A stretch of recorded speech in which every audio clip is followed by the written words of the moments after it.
Familia Delta Deportiva, bienvenido a otro episodio más. Agradecido de Dios y luego de ustedes por el apoyo brindado. Hoy estamos con Eric González, el cual es nuestro invitado especial. Eric, gracias por compartir con nosotros en el día de hoy. No, gracias a ti por la invitación. Un placer, en realidad. La verdad que eres uno de los peloteros que más me gusta ver jugar, porque eres un jugador muy inteligente, un jugador muy agresivo y sobre todo que tiene mucha disciplina. Es algo lo cual lo había conversado con mis colegas y mis amistades, pero nunca había tenido el privilegio de decírtelo personalmente lo mucho que te respeto y te admiro por la gran carrera que has construido. Gracias, bro. En realidad, eso es lo que uno trata de hacer, de ser uno mismo, tú sabes, de tratar de dar el 100% en el terreno, que es lo único que uno puede controlar, en realidad. Y me llena de satisfacción que gente como tú, sabes, note eso, que uno va a darlo todo el terreno, y eso es lo que uno trata de hacer, de entregarlo todo cada día en el juego. ¿De qué parte de Puerto Plata eres? Bueno, yo nací en realidad en un campo de Puerto Plata, llamado Mamelos Hidalgo, y como a la edad de creo que 2, 3, 4 años por ahí. Mi papá vinieron aquí al centro de Puerto Plata y de ahí resido aquí en Puerto Plata. Me crié en un barrio llamado Padre La Casa. Ahí fue que donde yo di mi primer paso en béisbol y eso. Pero solamente recuerdo parte o sea, solamente recuerdo aquí lo que he vivido aquí, ¿sabes? Como salí muy joven de allá del campo y eso, donde yo nací.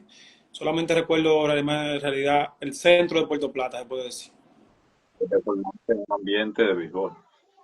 Sí, claro. El papá mío siempre me mantuvo como en ambiente de béisbol, porque siempre le gustó siempre, le ha gustado el béisbol siempre, y me inculcó eso de pequeño, y me gustó. Y estamos en el camino todavía. Se puede decir que un aporte a eso fue él también, que me inculcó el juego, en realidad. ¿Y ese apodo del mago surgió por la buena defensa que tú tienes o cómo surgió? Sí, eso fue aquí que me lo pusieron en Puerto Plata. Hubo un torneo de esos que hacen cuando uno tiene 13, 14 años, por ahí, tal vez 15. Entonces, en ese tiempo se ponía alguien a narrar siempre. Recuerdo que había un narrador que murió él ya. Eh, y entonces lo que él resaltaba de mí era que yo le llegaba mucho a mucha bola. O sea, tenía un alcance bueno. A veces daban un batazo por el medio del terreno y yo le llegaba. Daban un batazo entre tercera y short, que era casi imposible de llegarle, o podía ser hit, y yo le llegaba. Entonces de ahí surge, pues este muchacho es un mago. Lo dijo por el micrófono y de ahí se me quedó ese nombre. Pero yo tengo varios, o sea, me han puesto varios nombres, porque en Cleveland, cuando yo firmé con Cleveland, me pusieron la parita también, que obviamente era por eso mismo, por las manos y eso. Entonces después te diste cuenta que Javier Bay también le dicen así o ya lo sabías. Eh, mm, yo me di cuenta obviamente en Grande Liga, fue que a Bada le decían así también, unos años atrás, pero lo mío surgió, o sea, a mí me lo decían desde pequeño, ahora que lo conocieran ya la gente fue aquí en el Escogido, en realidad, ahí fue que ya como que sonó más y los narradores y eso, me pusieron, o sea, hicieron que el nombre resaltara un poquito más, pero ya desde aquí en Mao, yo firmé en Mao también, ahí me decían así también. Y yo en los guantes siempre le ponía eso, no pone el nombre. Yo siempre le ponía eso también, le ponía ese apodo, el mago. Y ahí poquito a poquito fue después resurgiendo ese nombre nuevamente. Pero yo me di cuenta de Bae ya ya estando en Grande Liga, obviamente, porque yo nunca jugué en contra en Liga Menor. Me tomé más con los indios de Cleveland, hablando de cómo fue ese proceso. Sí, yo firmé con Cleveland en el 2008. Duré ahí, antes de firmar, duré alrededor como de, qué sé yo, como 4, 5 meses, 6 meses ahí. Sí, me enamoré de ese equipo, me trataron bien y el director de ahí se llamaba Junior Betanzi. Me vio en Tamboril, Santiago, y me invitó para la academia. Y allá yo estaba, como se puede decir, un poquito crudo todavía, en el sentido de que yo no tenía un gran físico, era pequeño, tenía 16 años, o sea, no tenía esa fuerza todavía para firmar así como tan rápido. Entonces, él lo que hizo fue que él vio el instinto que yo tenía como pelotero y me guardó, se puede decir, me guardó en la academia ahí y practicaba, me daba práctica y eso. Y cada vez que venía el jefe de Latinoamérica, entonces ahí él me sacaba para el estrellado y ahí duramos en ese proceso, duramos como 3 o 4 meses. Y yo hice como 2 o 3 trayados al jefe de Latinoamérica y en el trayado final me filman. Pero yo estuve ahí como estrellado como varios meses y no hubiera firmado. Solamente él vio la visión y dijo, bueno, este muchachito, el instinto de él me gusta, entonces yo voy a tratar de desarrollarlo. Entonces nosotros practicamos en la mañana y él salía conmigo y otro joven también que había ahí en la tarde y practicamos nuevamente. Entonces, él me ayudó muchísimo ahí también y se enamoró de mí como pelotero y por eso creo que puso un extra en mí y yo no, a mí no me veía en ningún otro equipo porque yo estaba ahí en la academia. Todo el mundo pensaba que yo estaba firmado, pero yo no estaba firmado todavía. Ok. Había que esperar a final de agosto, cuando terminara ese verano, para poderme firmar. Y después entonces me ofrecen algo y entonces esperamos esa fecha y firmé con Cleveland ahí. Pero yo hice poco de trayado. Incluso hice un trayado con Kansas City. Estando dentro de la academia de Cleveland, salí, hice el trayado, duré como 2 o 3 días y volví para Cleveland otra vez. Sí, porque Cleveland me enamoró mucho por cómo me trataba, la forma de ellos, y me enamoré de ese equipo en realidad, en ese momento. Pero lo primero que llamó la atención de los buscatalentos fue tu defensa. Sí, yo creo que sí, pero más el instinto también, porque el instinto que yo tenía para jugar pelota. O Sí. sea, porque yo no, como te digo, yo no era un tipo que tenía fuerza, no tenía ese gran brazo tampoco, no tenía esa gran velocidad.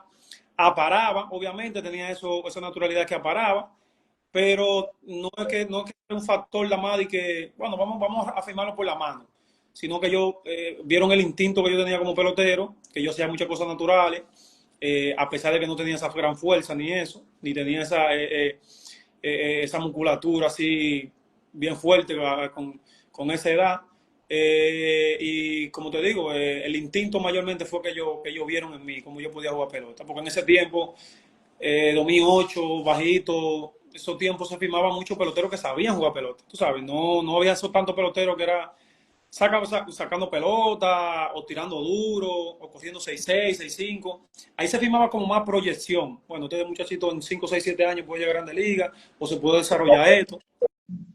Exacto, ya ahora no, tú sabes, ya ahora es un poquito diferente. En esa época se firmaba más un poquito de proyección. En ligas menores jugaste diferentes posiciones, incluyendo el outfield. Fue difícil para ti poderte adaptar a diferentes posiciones, no tener un enfoque claro de que el equipo me quiere en el campo corto y solamente. No fue tan difícil. Bueno, jugué un tiempo, jugué un poquito primera, así en clase A corta y eso. Esa fue la posición un poquito más difícil que yo encontraba, pero después las otras posiciones no se me hacían tan difícil. Tú sabes también que en aquel tiempo en pequeña liga uno jugaba todas las posiciones. O sea, obviamente yo siempre jugaba mucho sobre todo, pero yo sabía jugar pitch, yo sabía pichar, yo sabía jugar tercera, jugar off jugar segunda. La primera fue que se me complicó un poquito, pero después las otras posiciones me sentía bien, bien, bien cómodo en realidad en jugarla. Obviamente uno no se siente con la misma comodidad que cuando juega sobre todo, un ejemplo, pero no se hacía tan difícil tampoco uno adaptarse a otra posición que no fuera el sobre todo. ¿Y nunca pensaste en la posibilidad de poder batear a ambas manos, ser un bateador ambidestro? Sí, ¿cómo te digo? Varias gente pensó que yo podía ser ambidestro, Sí. pero yo tenía algo que yo bateaba bien para el otro lado. O sea, siempre bateaba mucho para el right field, era como mi fuerte. Y como te digo, como el padre siempre andaba conmigo, nunca se interesó en eso. Como yo tenía buen desenvolvimiento para el otro lado, eh, y le bateaba súper bien a los zurdos y a los derechos. Nunca pensó en ponerme a batear a las dos manos en realidad. Pero sí hubieron gente porque como te digo, cuando yo era jovencito, que tenía 15, 16 años, yo no tenía esa gran fuerza, yo era pequeño, tú sabes. Qué sé yo, tenía como 140, 150 libras, bien flaco y eso. Entonces, mucha gente siempre me lo recomendó, pero nunca lo intentamos. Siempre nos quedamos batiendo a la derecha por ese motivo, porque se podía manejar bien la bola para el otro lado. Cuando logra tu sueño, que es llegar a Grandes Ligas con los Indios de Cleveland, ¿qué tan especial fue ese momento para ti? Sí, no, fue en el 16, en el 16 julio 16 de 2016 fue que yo llegué a Grande Liga. Fue un momento sumamente emocionante, puedo decir, porque es un sueño que uno eh, cada día se levanta para lograrlo, de llegar a Grande Liga, en realidad. Y en ese momento sentí muchas emociones, porque como te digo, uno siempre ha trabajado para llegar a ese nivel. Y fue emocionante en realidad, sentí muchas cosas que no pensé que iba a sentir en ese momento, pero fue algo que se soñó para eso y se logró en realidad, y la satisfacción fue buena. Siempre cuando un novato llega a Grandes Ligas, ¿se le hace una broma? ¿Cuál fue la broma que te hicieron a ti en particular? Bueno, broma, sí no me hicieron específica, pero sí tú sabes que te visten, pero eso siempre lo hacen a final de la temporada, en septiembre, y me vistieron, ¿de qué fue? No me acuerdo bien. Fue como de un guardia que cuide el bosque, algo así, no me acuerdo bien, porque me vistieron como dos veces, porque en el 2017 también lo hicieron. Y esa fue la broma más pesada que me hicieron a mí así. Pero tú sabes que uno, obviamente, cuando uno llega a Grande Liga, uno siempre tiene que hacer una cuanta cosas que ahora se hace poco, o los muchachos se enojan un poco por eso.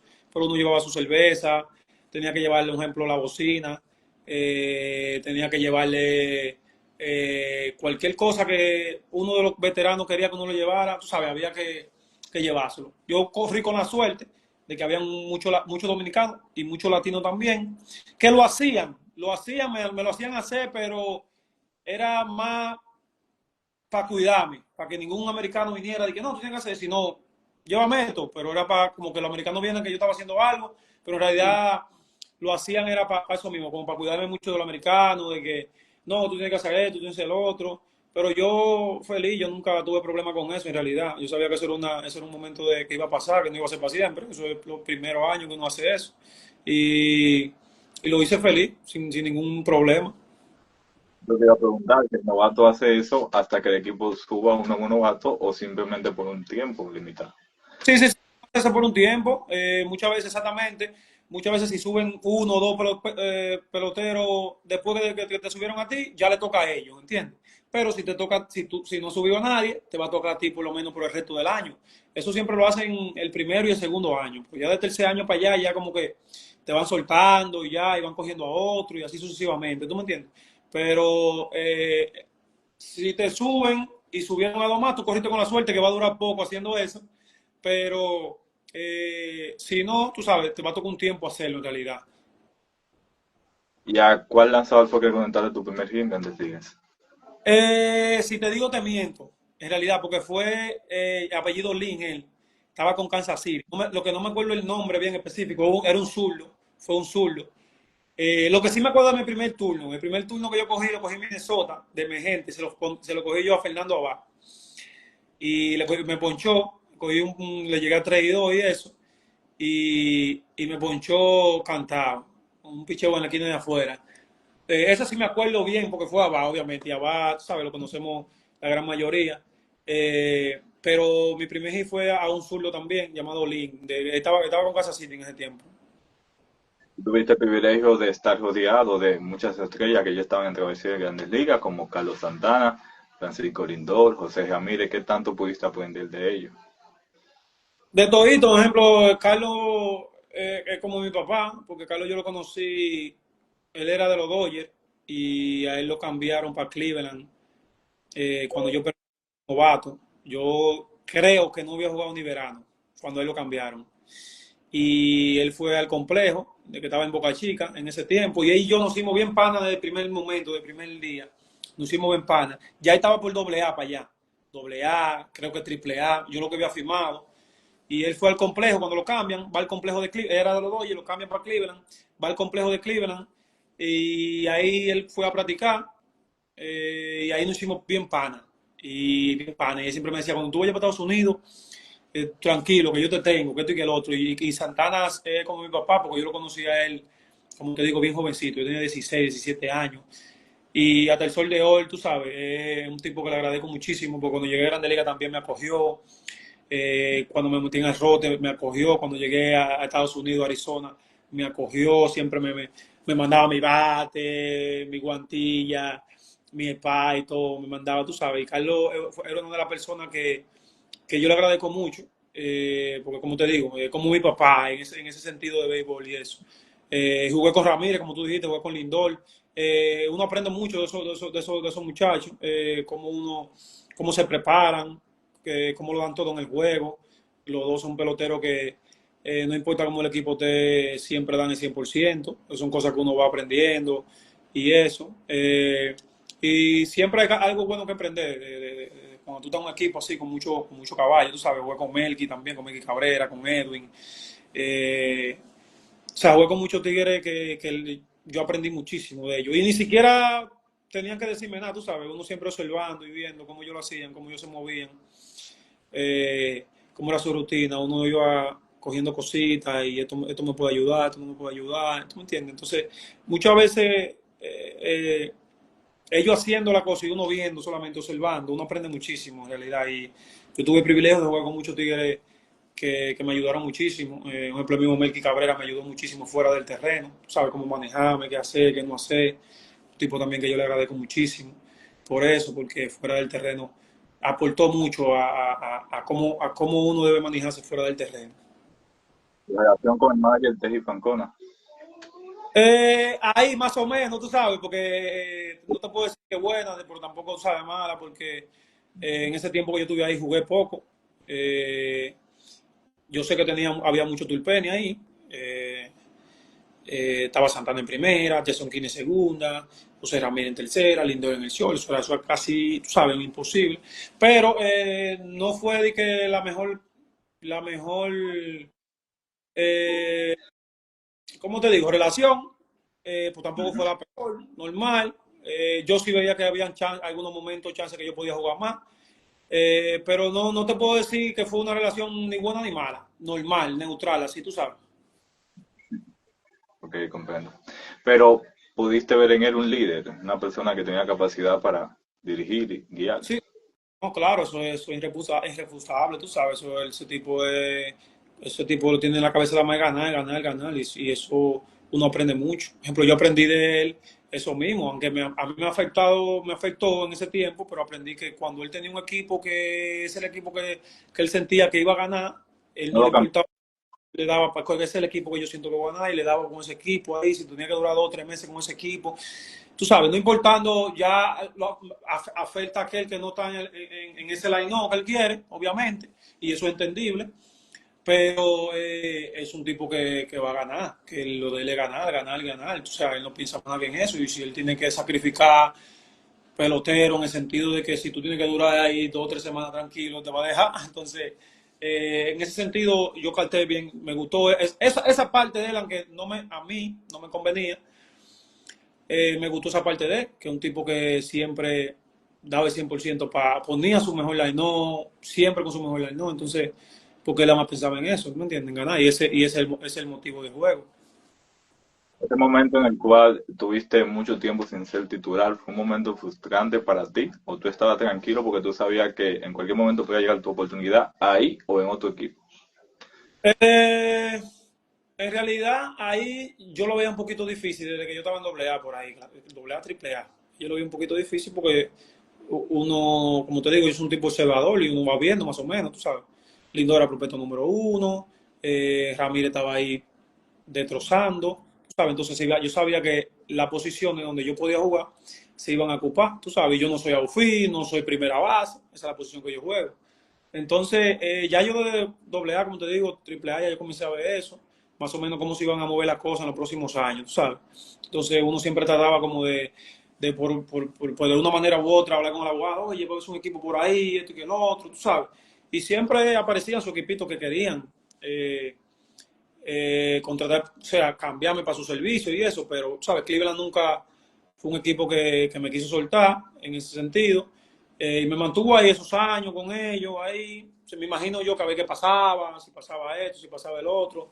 Fui como un seguro de vida para ellos, ¿sabes? Entonces, eh, pero ya yo venía viendo más o menos como eso. Y en realidad no me frustró, al contrario, eso es lo que me hizo entender que el béisbol no es todo en la vida, que uno debe tener más opciones, en el sentido de que en cualquier momento la carrera se puede terminar, porque hay cosas que tú no la controlas, tú sabes. Puede ser por una lesión, o puede ser porque el equipo donde tú estás no hay un chance, cualquier cosa puede pasar. Y eso es lo que me abrió la mente, fue en realidad. Eso es lo que me ayudó a mí a saber tener, no un plan B, sino saber que el béisbol no es para siempre, y que puede llegar su momento donde termine inesperadamente. Tú sabes, tú puedes tener, pues yo tenía en mi mente durar 10 años en Grandes Ligas, obviamente, y tal vez por las lesiones o por cosas que pasaron no se pudo, pero eso es lo que te abre la mente para saber que en cualquier momento se puede terminar el béisbol y que tú estás preparando para para después de esa etapa de tu vida, qué tú vas a hacer después de esa etapa de, esa vida, de tu vida. Y eso fue lo que me ayudó. Yo comencé a pensar, a analizar, bueno, puedo hacer esto, puedo hacer aquello, tengo que hacer esto, tengo que hacer lo otro. Y mientras menos jugaba, más crecía yo en el sentido de saber qué puedo hacer fuera de béisbol. Esa era una de las cosas que esos malos momentos me ayudaron. Imagino que fue muy emocionante para ti esa serie mundial de Cleveland con Chicago Cubs, cuando Jaya Davis conectó ese cuadrangular, ese estadio se quería caer y tú estabas ahí. Sí, sí, presenciamos todo eso en realidad, y fue un momento de esperanza también, tú sabes, porque ya veniendo de tener la serie 3-1, o sea, y ya la serie estaba, ya ese era el último juego, y ahí como que con ese batazo se levantan las esperanzas nuevamente de que podíamos coronarnos campeones, tú sabes. Y sí, así como tú dices, literal, en realidad, el estadio que se quería caer, ese estadio obviamente se sentía, ¿sabes? Esa presión de todos esos fanáticos, tanto dentro y fuera, porque había muchos fanáticos afuera también. Y fue un batazo en el cual es difícil de olvidar por cómo se pusieron las cosas en el estadio, tú sabes. O sea, es algo que yo lo he sentido pocas veces. Y gracias a Dios tuvimos ahí presente en ese batazo, y estuvimos bien cerca en realidad de coronando campeones ese año, y fue una experiencia única en realidad. Eso fue una buena experiencia. Yo tengo los playoffs ahí y presenciar todo eso. ¿Cómo es ese ambiente fuera del estadio? Cuando un ambiente se mundial, cuando ustedes visitan un restaurante, ustedes visitan una tienda de la misma ciudad de Cleveland, ¿cómo era ese ambiente cuando las personas te veían? Sí, eso era, mira, ese mismo año, creo yo, si no me equivoco, ganaron en la NBA también, ganó Cleveland en la NBA. Y ya la ciudad de Cleveland ya estaba high, era, tú sabes, en un momento bueno, en un momento que posiblemente esos dos equipos podían ser campeón el mismo año, tú sabes. Entonces todo el mundo estaba centrado en eso, y en realidad se salía poco, ahí no se puede salir, en realidad, en esos momentos, ahí en esos momentos así tan cruciales, tú sabes, serie mundial y eso. Es difícil, nosotros nunca salimos, nosotros era de apartamento, de derecho al estadio, por la euforia que había en esos momentos, tú sabes, o sea, el juego era a las 7 8, casi siempre eran a las 8 los juegos, 8 y 5, eso de la 1, de las 2 de la tarde ya estaba la calle, que tú sabes, nunca había una gente, los restaurantes llenos, entonces eso nunca lo presencié yo, en el sentido, yo personalmente nunca lo presencié así, como que alguien por eso mismo, porque no salía, yo no salía en realidad, yo, como te digo, del hotel, del apartamento al estadio derecho, y la mayoría de nosotros lo hicimos iguales también, por tanta gente que había en la calle antes de juego. ¿Cuál ambiente fue más emocionante para ti en lo personal? ¿El cuadrangular de Hayat Davis o el cuadrangular de Junior Caminero en la serie final de Ido? Bueno, sin duda el de Caminero, se puede decir, el de Caminero fue mucho más emocionante, movieron muchas emociones, principalmente porque tú estás en tu país, o sea, estamos todo el mundo sintiendo lo mismo. Aunque tú estés en Estados Unidos, ¿sabes? No es lo mismo que aquí. O sea, esa conexión que uno tiene con el fanático dominicano sobrepasa un poquito más ya esa conexión de allá de Estados Unidos y eso. Y obviamente el batazo de aquí de Caminero es mucho más emocionante que ese. Además que ganamos, tú sabes, obviamente. Tal vez si en aquella serie mundial hubiéramos ganado, tal vez la historia hubiera sido otra, pero yo creo que el de Caminero está en primer lugar, en realidad. Bien. ¿Tú tuviste la oportunidad de vestir la chaqueta de los indios de Cleveland? Y el logo de indio, luego ellos, por tema de racismo, cambiaron el nombre de Indios Guardianes. Tú en lo particular, cuando tú te ponías esta chaqueta, ¿tú sentías que eso transmitía una, un tema de racismo o tú nunca llegaste a sentir eso? No, si tú supieras que no, si tú supieras que eso hasta me sorprendió cuando eso pasó, porque nosotros en lo particular, todo el que se ponía esa chaqueta, yo no que estuve en Cleveland nunca oí un comentario fuera de lugar sobre eso. Nosotros ni que pensábamos en eso en realidad. Nosotros, si llegamos a pensar algo, pensamos que estaban honrando a alguien que haya sido llamado así anteriormente o en la actualidad, tú sabes. Pero yo me sorprendí porque en realidad no le encontré sentido a eso, pero eh, aquello que lo ofendió en un sentido, creo que logran el objetivo, tú sabes, pero nosotros nunca nos pasó por la cabeza ni siquiera eso en realidad. Cuando yo estaba ahí, con el grupo que yo estaba ahí, nunca nos pasó eso por la cabeza. Existe la posibilidad de que el nombre pueda ser cambiado nuevamente porque el presidente Donald Trump le sugirió al equipo de que cambien el nombre para honrar los indígenas y todas esas personas que lucharon en ese momento. Sí, porque eso fue lo que yo pensé en aquel tiempo, que nosotros teníamos ese nombre honrando eso, ¿tú me entiendes? Que en realidad de esa manera es que yo lo veía en aquel momento, de la manera que uno honraba se puede decir, esa cultura, esa comunidad, como se llame, de esa era la manera que yo lo veía. Pero sería bueno, sí, que vuelvan a ese nombre tradicional de antes, sería chévere. Saliendo de las grandes ligas, ¿cómo fue tu llegada a los Leones del Escogido?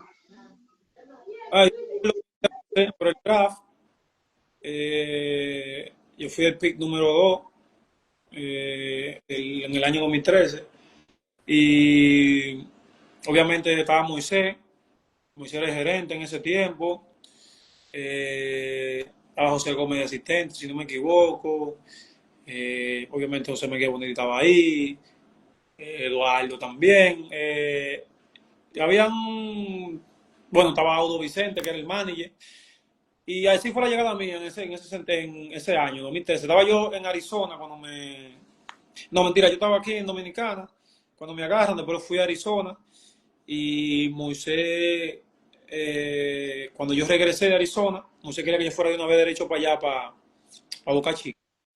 Me acuerdo yo que me dijo, trae mucha ropa, me dijo yo. Me acuerdo yo que me dijo, sí. Y ahí fui para allá y a Audo también, que le agradezco muchísimo, me dio la oportunidad y me dio la confianza también de jugar ese año, mi primer año en invierno, cosa difícil. Ahora es un poquito, se puede decir un poquito más fácil, pero ese tiempo era sumamente difícil porque había mucho caballete y darle la confianza a alguien por el tipo de béisbol que se juega aquí. A un chamaquito que yo tenía como, qué sé yo, 20, 21 años, por ahí, más o menos tenía yo 20, 21 años. Era difícil y ellos me dieron una oportunidad de la cual siempre voy a estar agradecido en realidad. Pero esa persona que te mencioné es la que yo me acuerdo que estaba en ese tiempo así más metido en eso del draft y esas cosas. ¿Desde que llegaste te pudiste adaptar al equipo o eso conllevó tiempo? No, yo me adapté de una vez, yo me adapté de una vez, por como te digo, la confianza que me dieron. Me dio Moisés, que me dio Audo, esa confianza.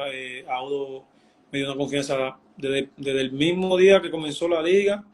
Me dio una confianza que eso, o sea, fue un plus, puedo decir, para mí ahí, porque me dio esa confianza de que yo iba a ser sobre todo, tú vas a jugar pelota ahí, tú eres mi sobre todo, sin presión, no te lleves de los fanáticos, me dijo, no te lleves de los fanáticos, no te lleves de la bulla, la vaina, juega tu pelota. Y eso me dio confianza y yo me adapté de una vez, me adapté rápido en realidad. Pues como te conté anteriormente, yo gracias a Dios a jugar en muchas pequeñas ligas, tengo un poquito de conocimiento de cómo jugar el béisbol y eso como que va a mi favor porque yo siento que el béisbol es el mismo en el mundo entero, tú sabes, o sea, trato de jugar lo mismo y de ser un poquito inteligente jugando béisbol y no depender tanto de mi talento, sino de lo que uno ha aprendido en el béisbol. Yo creo que eso como que le baja a uno un poquito más la presión y uno se desarrolla mejor. ¿Cuál es la opinión de Eric González sobre la agencia libre Lidón desde el punto de vista del jugador? ¿Cómo ve y cómo se beneficia de la agencia libre?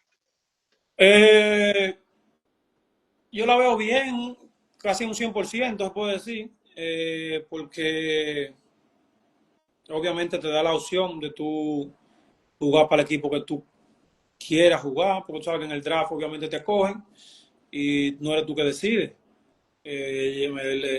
Decide el equipo por ti y hay peloteros que el deseo de ellos jugar con un equipo diferente al que están. Hay peloteros que sienten que deben pagarle más. Y todo ese tipo de cosas hacen que la agencia libre sea un poquito interesante, ¿tú me entiendes? Aunque también juega en favor en contra de muchos, tú sabes que puede hacer que quieran algo más de lo que se merecen y ningún equipo te quiera firmar. Entonces tu carrera puede que tú salgas de béisbol un poquito más rápido. O sea, tiene su pro y su contra en realidad, porque llega un momento también que tú tienes que ponerte para eso ya, porque si tú no estás produciendo, te bajan el nivel de salario que tú ganas y ya tú estás incómodo con ese salario. Entonces, también te da a ti como se puede decir, como un push para que tú también te pongas para lo tuyo todos los años y no cojas la liga de relajo y te pongas serio para la liga, porque si no, la liga también te va a hacer que tú te vayas más rápido de la cuenta, tú sabes. O sea, tiene sus pros y sus contras en realidad, pero yo desde mi punto de vista la veo súper bien. Eso significa que la liga está creciendo porque están pagando. O sea, eso tiene mucho a favor de nosotros los peloteros, tal vez no tanto de la gerencia o de los dueños, pero yo la veo sumamente excelente en realidad. Le pone un equipo más competitivo en el sentido de que si tú no inviertes, yo invierto yo, y tú sabes, yo quiero de pelotero. O sea, se pone más competitiva la cosa en realidad. Se ve más reñida. Cada año se va a ver más reñida por eso, por la agencia libre. ¿Te gustaría que en el calendario del Lidón pueda existir un ajuste de agregar series para evitar tantos viajes? Por ejemplo, tú que juegas con el escogido, viajar a jugar a la Romana, después ir a San Francisco, para después venir a San Pedro, debe de ser un poco incómodo. Entonces, me imagino que sería mejor para ustedes, estarían más descansados, si van a la Romana, juegan una serie de 3 o 2 juegos, después descansan y viajan a San Francisco. Sí, eso sería eh, un buen punto al favor del pelotero, en realidad, eh, porque descansa uno más, en realidad. Eh, ya uno sabe que si está participado por 2 o 3 días y te queda tranquilo allá, o si está eh, para arriba, como tú dices, para San Pedro de la Romana, te queda para allá un ratico también, 2 o 3 días. O sea, fuera interesante eso, fuera interesante, pero tú sabes que eso mueve se puede decir, mueve muchas cosas, tú sabes. Hay que ver si le conviene a la liga, si no le conviene a la liga, si le conviene a los dueños, si no le conviene a los dueños. O sea, son muchas cosas, pero en lo personal fueron un buen punto, porque ahí uno descansa más, porque tú sabes que uno con esa viajadera se complica un poquito eh, el descanso, se complica un poco y fuera un éxito en realidad. Yo estuviera de acuerdo que eso se hiciera en realidad. Y más cuando los partidos se extienden con el Caín. Sí, obviamente, claro.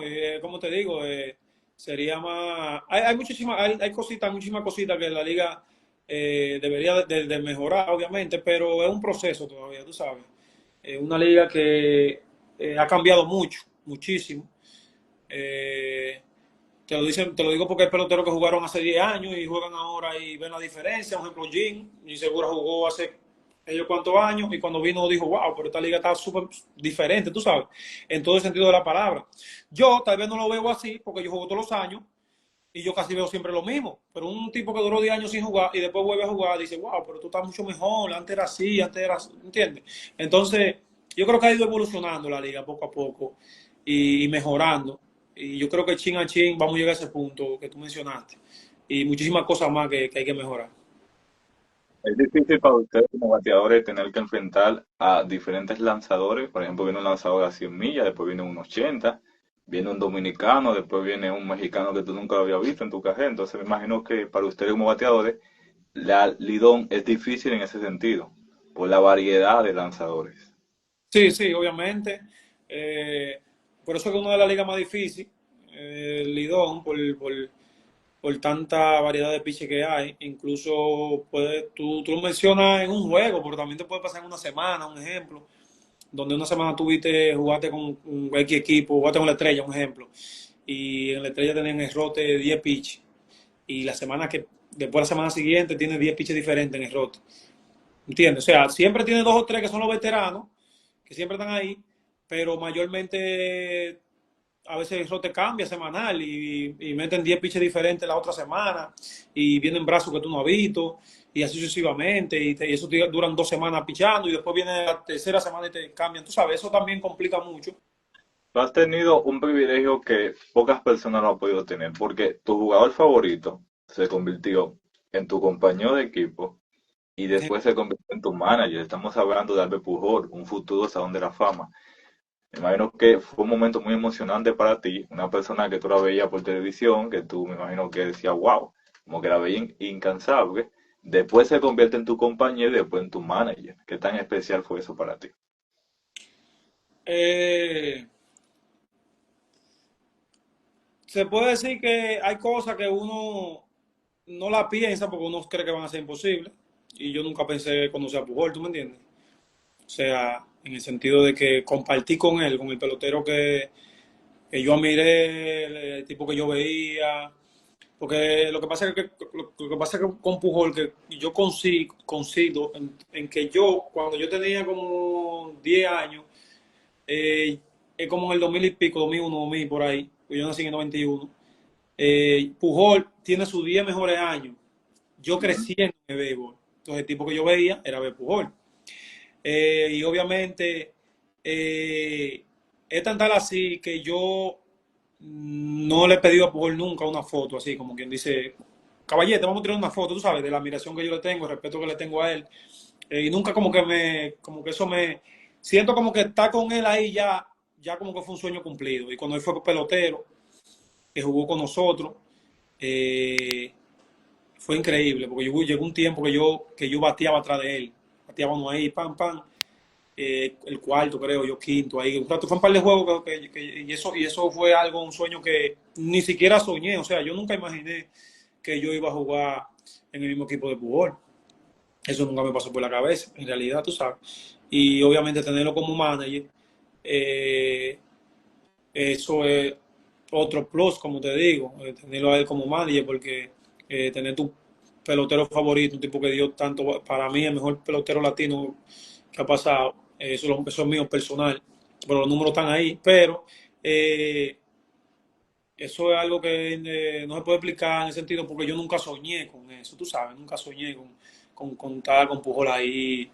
Y un tipo que no me decepcionó, o sea, no me decepcionó en el sentido de persona, porque aparte de jugador, es un tipo de persona que uno admira también, fuera del terreno.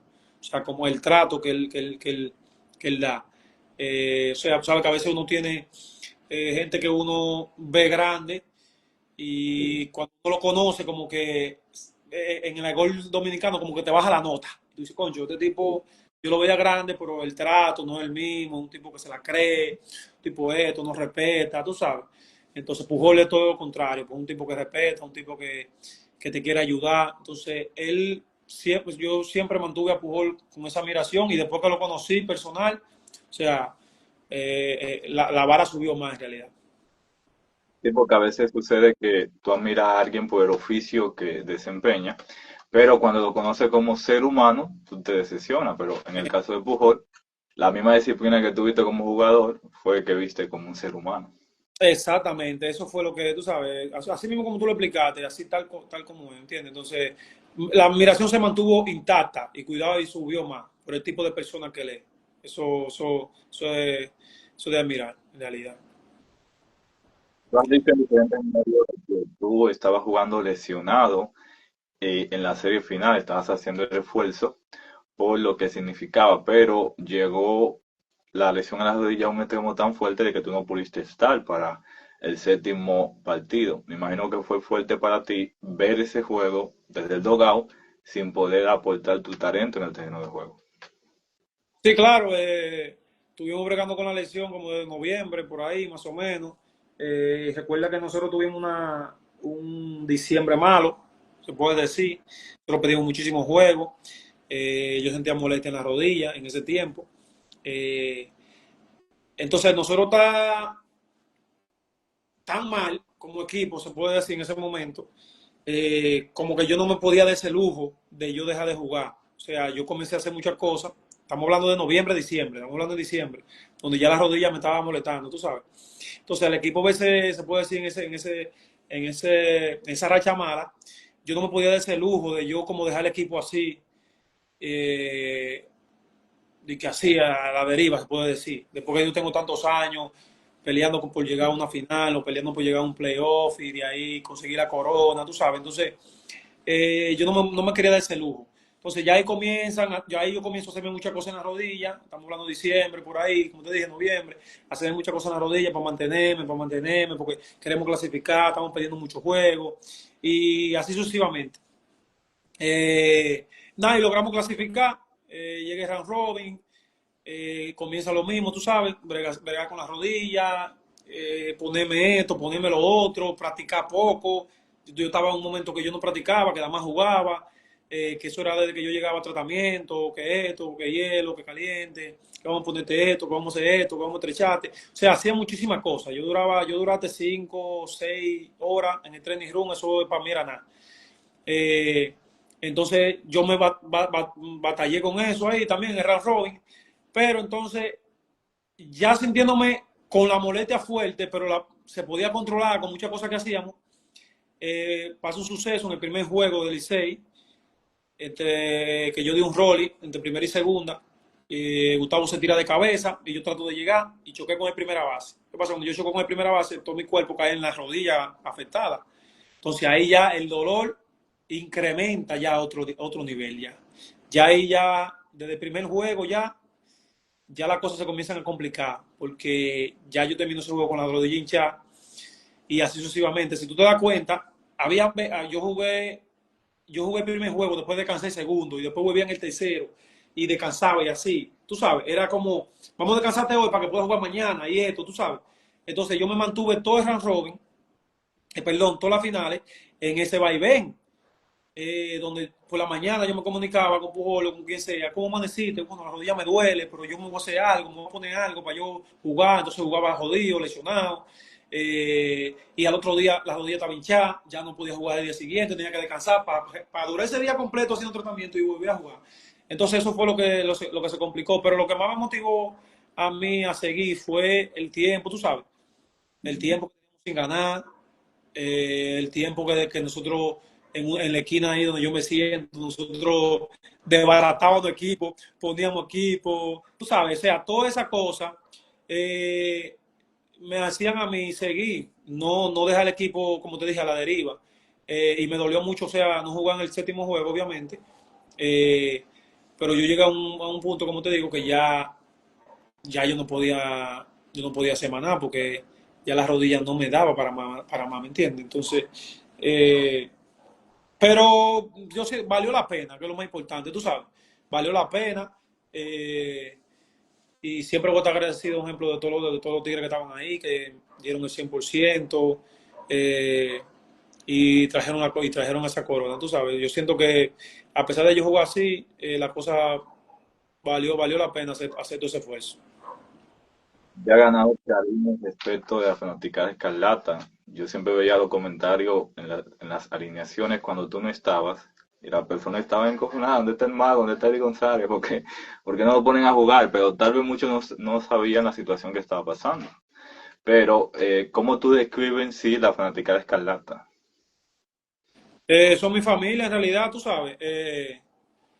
Tú sabes que toda esa fanática de Carlata, eh, hay mucho de lo que yo juego por ellos, obviamente, porque eso es lo que me regocija a mí, que la fanaticada esté bien, esté contenta. Eh, es igual que cualquier fanaticada, tú sabes, pero para mí son especiales ellos, porque obviamente hay fanáticos, sabes que siempre aparecen fanáticos que obviamente a uno no le está yendo bien y aunque sean de tu mismo equipo, eh, te pueden criticar y eso, pero yo puedo vivir con eso, tú sabes, yo puedo vivir con eso, porque yo sé que en el fondo se hace porque todos queremos el mismo objetivo, que ganar, ¿tú me entiendes? Entonces, yo le tengo un cariño especial a los cogiditas, a cada uno de los cogiditas yo tengo un cariño sumamente especial por eso mismo, porque a pesar de que somos menos que muchos equipos, que algunos equipos se puede decir, eh, es una fanaticada que siempre, tú sabes, ha estado ahí para apoyar a uno. Yo veo cara de fanáticos que no importa en el momento que estemos, ellos siempre van a su play, a dar su apoyo y eso. Como te digo, muchas veces no nos va bien y posiblemente el fanático por ser tan fanático, tú sabes, puede emitir comentarios que puede ser que esté fuera de lugar, pero como te dije, yo puedo vivir con eso y la gran mayoría de los fanáticos cogiditas saben que tienen parte de mí incrustado en ello. Y como yo siempre digo, al final, todos somos uno, tú sabes, en el sentido de la familia Escarlata, todos somos uno. Y eso es lo importante. Pero ellos saben que mi cariño y mi respeto y mi aprecio para cada uno de ellos es incondicional en realidad. Allá está ahí, Bombay. Juan Baez, Todo eh, neta y con neta. no, no, Juan Baez, esto está octubre y cuidado, que seguimos para allá, ya tú sabes. El hombre está ahí, es que me gusta que está ahí, que no le baje. Porque si hubiera sido diferente, la cosa también hubiera sido igual. Entonces, nos toca a no bajarle, nos toca a no bajarle. Así que Juan Baez, mi hermanito, sabes que te quiero. Me sacó caminero otra vez hoy, qué problema. González, actualmente, ¿cómo va el proceso de recuperación de la lesión de la rodilla? ¿Cómo vamos con eso? Eso va ya más o menos como un 80%. Eh, Tengo alrededor, tú sabes, voy para 6 meses ya tratándome eso, fortalecimiento. Hicimos un proceso ahí que gracias a Dios no tuvimos que hacer cirugía, pero hicimos un proceso largo y de muchas cosas que me puse ahí en la rodilla. Y ya el proceso va, tú sabes, por 6 meses. Tenemos 6 meses trabajando de lunes a viernes todos los días. Eh, y creo que aquí hay una liga de verano, que en Puerto Plata tiene un equipo, el cual posiblemente yo coja par de turnos ahí ya, tú sabes, cuando ya yo me sienta casi 100%, va a ser como unos pequeños juegos de rehabilitación, tú sabes, voy a coger un par de turnos, para ver cómo me voy sintiendo y para ver si estoy al 100 para cuando comience el invierno, tú sabes, porque ya, como te dije, cuando ya yo empiece a jugar, voy a cumplir 7 meses en el proceso de recuperación y quiero ver cómo me voy sintiendo cerca del 100% y creo que ahí jugaré un par de jueguitos a ver cómo me voy sintiendo, para ver si para inicio de la liga puedo estar ready. ¿Tienes la expectativa de que estés listo para el inicio del Lidón? Eso es lo que te digo, la expectativa, porque yo debo como te dije, yo cumplí 6 meses ya de rehabilitación, que estoy en proceso de rehabilitación, y si ponemos agosto completo y septiembre completo, serían 8 meses, o sea que posiblemente puedo hacer que yo para el inicio esté sumamente bien, sumamente bien. Tú sabes, hasta ahora como vamos ahora, porque para eso tengo que ver como te dije, cuando voy a coger un par de turnos y vaya a jugar mi jueguito de 5 innings, 6 innings, 7 innings, así el paso, ahí más o menos yo voy viendo si yo para inicio estaré bien. Pero la meta es estar ready para inicio, esa es la meta en realidad. Esa es la meta, porque por eso no jugué en ningún lado. O sea, obviamente no podía jugar en ningún lado por la lesión, pero ese tiempo que yo estaba aquí trabajando me ha ayudado para recuperarme un poquito más rápido y me voy sintiendo súper bien. ¿Tienes la esperanza de regresar a la Grandes Ligas o estás abierto a escuchar ofertas de México o Japón, otras ligas, ya cuando estés recuperado? No, estoy abierto, obviamente estoy abierto a lo que sea ya. Y obviamente la meta siempre está en el mejor béisbol del mundo, que es la Grande Liga. Pero eso hay momentos que uno, o casi siempre, uno no la decide, sino dependiendo cómo vaya, el mismo proceso, cómo yo me vaya desarrollando, si hay un equipo que esté interesado en mí y la oferta es buena, tú sabes, uno accede, obviamente, pero siempre esa ha sido la meta, o sea, mantenerse en Grande Liga. Pero yo estoy abierto ya ya a esta altura de mi carrera, yo estoy abierto para cualquier oferta que venga de otro lado que no sea de Estados Unidos. como tú mencionaste, puede ser México, Corea, Japón, tú sabes.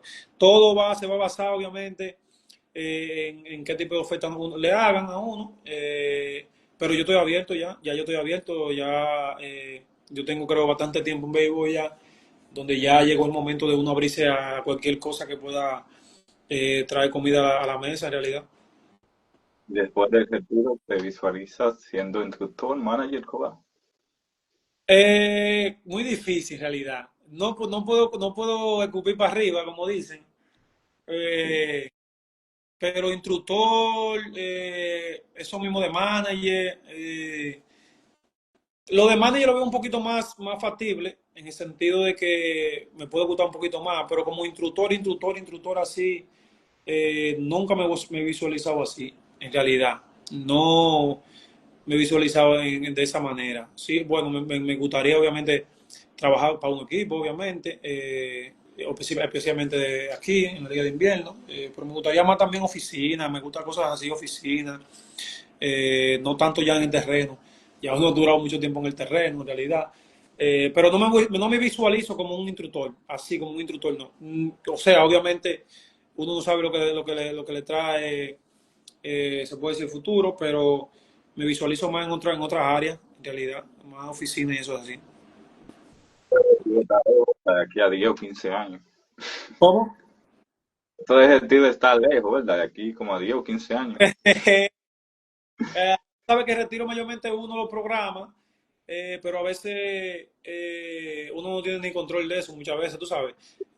Por ejemplo, yo tuve una lesión de la rodilla donde yo, obviamente, he trabajado toda mi vida para mantenerme en salud y obviamente cosas pasan como cosas así, que a veces uno tiene que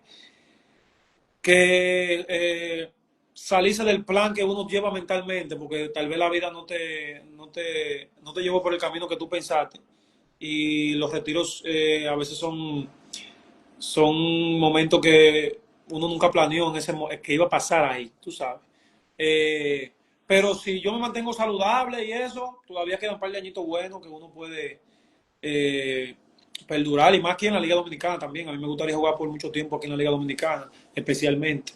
Eh, y uno está tratando de mantenerse bien fuerte físicamente y un físico que sea recomendable para la edad de uno. Tú sabes que ya obviamente yo voy para 34 años y aunque uno se vea joven, uno ha tenido muchos juegos, demasiados juegos, puedo decir, y uno tiene que ir cuidándose en ese sentido de la salud ya para mantenerse un poquito más en el juego. Pasa con la que cuando a ti te gusta el trabajo que tú estás haciendo, tú no tienes planes de cuándo te vas de la empresa, sino que llega un momento en el cual ya tú estás cansado de edad, estás cansado de levantarte temprano, de hacer trote, y ya es el momento que te lleva a tomar una decisión, pero no es algo que tú lo planificas.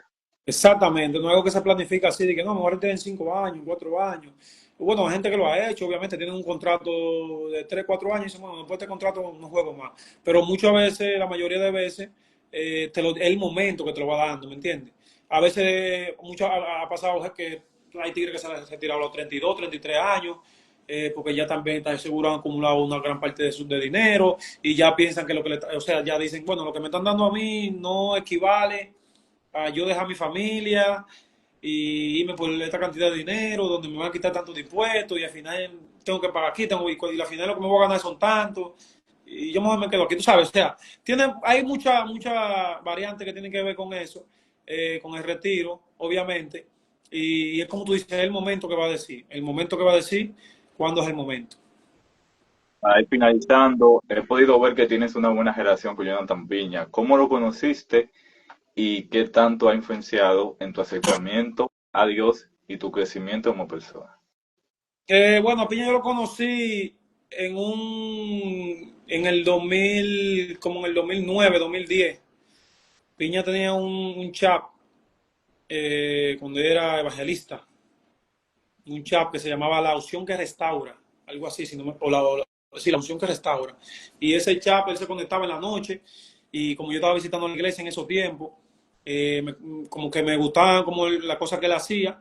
Y ahí como que comenzamos a interactuar en el chat porque obviamente habían unas gentes como específicas que se metían en el chat, en la noche, y ahí como que uno escuchaba todo lo que él decía, y ahí comenzamos a tener una relación un poquito más cercana. Luego él viene aquí a Puerto Plata a hacer una campaña en Sosúa, y me invita para allá, eso fue como 2010 por ahí, 2011, y ahí lo conozco personal, y ahí intercambiamos números, eso, me dio unos CD de él, y desde ese día, o sea, desde ese tiempo nosotros nunca hemos podido la conexión, tú sabes. Y ha influido mucho en cómo uno ve, de qué manera uno comienza a ver la vida, obviamente buscando su propio camino, porque, o sea, yo lo considero a él como mi hermana, como mi hermano, tú sabes, por el tiempo que tenemos juntos, pero un tipo que enseña con libertad, en el sentido que no te enseña las cosas, pero tampoco te inculca que tú tengas que hacer lo que él dice específicamente. Y ya la relación de nosotros ha trascendido un poquito más allá de eso, de un tipo que cualquier cosa uno lo llama para cómo te ve esto, qué se ve aquello. Ya trascendido un poquito más de ahí, tú sabes, ya lo veo ya como familia, se puede decir, Jonathan, pero siempre hemos mantenido el contacto desde esa fecha, él y yo. Incluso he ido allá donde él tenía la iglesia, allá en West Palm Beach. Ya él no pastorea ahí porque ya él tiene, tú sabes, otra línea, obviamente. Pero siempre la conexión la hemos tenido, y hablamos casi siempre, hablamos él y yo, muchísimas cosas. Y ha influido muchísimo, ¿tú me entiendes? De la manera de pensar, ha influido muchísimo. Eso te iba a decir, que me imagino que él se ha convertido en un mentor en tu vida, que en los momentos difíciles tú lo llamas para que te dé una palabra de esperanza, de consuelo. Sí, y sí, creo que sí. Hay momentos que, tú sabes, que uno interactúa. Mayormente la conversación que nosotros tenemos siempre él preguntándome cosas a mí de béisbol, porque tú sabes que él le encanta el béisbol, y estuvo a punto de firmar. Y, pero nosotros hablamos de muchas cosas profundas también. Cada vez que viene aquí, que va a Santo Domingo allá a ver los juegos, salimos tomando comiendo una cena, y ahí hablamos muchísimas cosas. Que lamentablemente mucha gente no está de acuerdo, se puede decir con eso, pero como ellos decimos, cada quien tiene su camino en realidad, tú sabes, y siempre uno respeta eso en realidad. Pero se hablan muchos temas ahí interesantes, en realidad, como te digo, y es como familia, Piña como familia para mí. La conexión es más fuerte porque ambos son escogidistas. Él es enfermo con el Sí, pero cuando ganamos ahora que fui campeón, él estaba allá, que fuimos campeón, él estaba allá, y él se gozó todo eso, porque yo me lo llevé, le dije que venga conmigo, y subió para allí, fuimos al clubhouse. O sea, él vivió todo eso que viví yo y que vivieron todos los muchachos, él lo vivió porque él es cogidita, obviamente, y la condición, o sea, que tenemos él y yo también. Aprovechó ahí ese día, fue allá a ver su juego, quedamos campeón, y él se disfrutó eso igualito que cualquier pelotero que estaba ahí el año entero. que él vino en un juego con los gigantes, un juego muy importante, y ahí estaba Hansel Alberto, que también ustedes tienen una conexión. Oh, sí, él, Hanse también lo conoce hace tiempo, hace mucho tiempo a él, de eso. Yo y Hanse también lo considero un hermano. Yo y Hanse hablamos muchísimo también. Últimamente estamos hablando casi todos los días, hablamos de muchas cosas. Por lo mismo, tú sabes, uno interactúa, cosas de pensamiento que yo pienso, que Hanse piensa, y nos respetamos igualito. Tal vez Hanse hay cosas que no estoy de acuerdo con lo que yo hago, o tal vez yo no estoy de acuerdo con la cosa que él hace, y así viceversa, pero el respeto de nosotros transciende el tipo de creencia que tengamos, tú sabes, de ideas que tengamos diferentes. Eso trasciende la amistad que tenemos Hanse y yo, en realidad. Y Hanse también es un tipo que yo lo conozco de hace muchísimo. Hanse y yo peleamos para el líder de bateo en el 2010, en la Liga de Verano. ¿Tú me entiendes? O sea, lo mío de Hanse también viene ya, vamos para 15 años ya conociéndonos así, tú sabes. Y cuando yo y Hanse nos veíamos allá en Liga Menores, el mismo cariño, o sea, yo veo a Hanse ahora y el mismo cariño. mismo afecto. Y te voy a decir la verdad, hay tiempo que nosotros duramos, yo duró muchísimo para hablar con Hansen, muchísimo. Y cuando nos vemos cara a cara, o sea, es como si el tiempo no ha pasado, porque yo le tengo un respeto increíble a él. Y es por eso, porque aunque duremos mucho sin hablar, la conexión sigue igualita, como que hablamos todos los días. Eh, y en realidad son amigos, se puede decir, que te regale béisbol. Y el caso de Piña y el caso de Hansen trasciende porque son hace mucho tiempo ya, ¿tú entiendes? Como te dije, hace más de 15 años que yo lo conozco a los dos. Entonces, yo le agradezco al creador por eso, por haber conocido personas así como ellos, que el béisbol me ha permitido conocer, como muchísimas personas más que hemos conocido. Creo que lo vi por ahí, Hansen, mi negro, te quiero. González, gracias por apoyarnos, por estar con nosotros. De verdad que felicidades por el buen manejo que tiene, por la buena disciplina, la buena comunicación. Y de verdad que has tenido una buena carrera, que es de mucho ejemplo para muchos jóvenes que están practicando. De verdad que gracias por estar con nosotros y mandar unas palabras a esos fanáticos escarlata que ya se acostumbraron a ser campeón y quieren el bicampeonato. Sí, sí, Esa sí, sí. gente Vamos, quiere dale. ser... Sabe que el corrido tiene algo que cuando gana uno, se pegan unos cuantos más en los siguientes años. O sea que, no, un abrazo a la fanática de Carlata, sabe que el aprecio que se le tiene es especial a cada uno. Eh, y nos estamos preparando para, ¿sabes? Para dar lo mejor y para darlo todo en el terreno también. Ellos saben que cada uno de ellos yo le mando un abrazo individual. Se le quiere y que siempre tengan en cuenta que somos uno, toditos somos uno. Y un abrazo, ¿verdad? Se le quiere a toditos. ¿Tú crees que la pelota en octubre va a picar o todavía va a seguir en el aire? Bueno, ella picó una, en los 4-11 picó una. Ya, ya. O sea, ese núcleo que tiene recogido es para competir por mucho tiempo. Ese núcleo de jugadores jóvenes, ligado con veteranos, es verdad que Segura no vuelve, pero ahí hay muchos jugadores con mucho talento. Está Jamaico, está Zoiro, es un núcleo competitivo.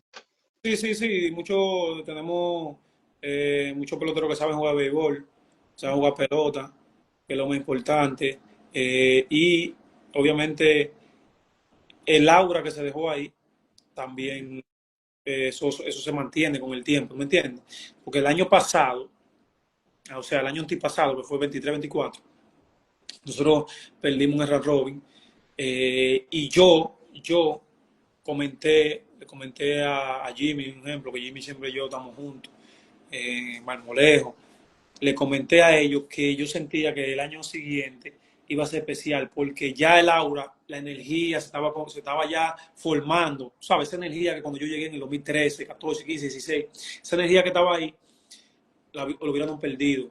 Entonces ya del 23, ya yo, 23, 24, ya yo comencé otra vez a sentir esa energía nuevamente, ¿me entiendes? Y yo sabía que este año iba a ser especial por eso, porque ya la vibra, porque muchas veces eh, la gente piensa que los nombres hacen equipo y en realidad la vibra es mucho más importante que eso. O sea, cómo se siente el equipo.